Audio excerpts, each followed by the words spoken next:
Hi అండి. వంగవీటి రంగా యాక్చువల్‌గా last time MLA seat ఆశించాడు. కానీ అది కుదరలేదు కృష్ణా జిల్లాలో. కానీ కుదరలేదు.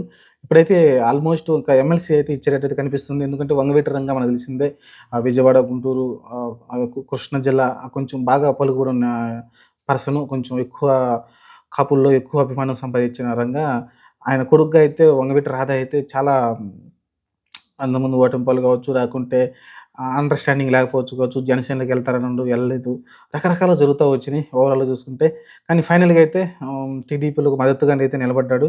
దానికోసమైతే మన టీడీపీ కూడా చూసింది. ఎందుకంటే కృష్ణా, గుంటూరు జిల్లాలో ఎక్కువ మంది కాపులుంటారు కాబట్టి, వాళ్ళ మద్దతు కోసమైతే ఖచ్చితంగా ఇప్పుడు వంగవీటి రాధా గారికైతే ఎమ్మెల్సీ సీట్ అయితే ఫైనల్ చేసినట్టు తెలుస్తుంది.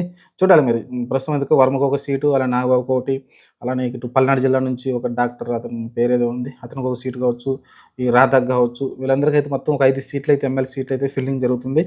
ఈ 5 సీట్లయితే ఆల్మోస్ట్ కన్ఫర్మ్ అయినట్టు. కలిసి వంగవీటి రాధాకి, వర్మకి, నాగబాబుకి అయితే కన్ఫర్మ్ అయిపోయింది. అలానే పల్నాడు జిల్లా నుంచి ఒక వ్యక్తికైతే కన్ఫర్మ్ అయిపోయింది. ఓవరాల్‌గా అయితే ఆహ్, వంగవీటి రాధ అయితే మంచి ఛాన్స్ కొట్టేసాడనుకోవచ్చు ఒక రకంగా చెప్పాలంటే. ఏం లేదు, ఇది కొంచెం చంద్రబాబు టెక్నిక్ అంతే, ఓట్ల రాజకీయం.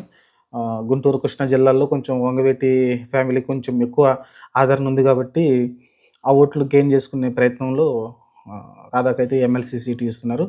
చూద్దాం మరి వంగవీటి రాధా మరి ఉంటారా? అంతకుముందు ఎందుకంటే వైసీపీకి వెళ్తారనుకున్నారు. ఎందుకంటే కొంచెం వాళ్ళకి దగ్గరగా ఉంటాడు. కొడాలి నాని, వల్లభనేని వంశీ కొంచెం క్లోజ్‌గా ఉంటారు ఈ రాధాతోటైతే. చూడాలి మరి. అంతకుముందు జనసేనలో అన్నారు, జనసేనలోకి రాలేదు. టీడీపీ తోటైతే ప్రస్తుతం కలిసి నడుస్తున్నాడు.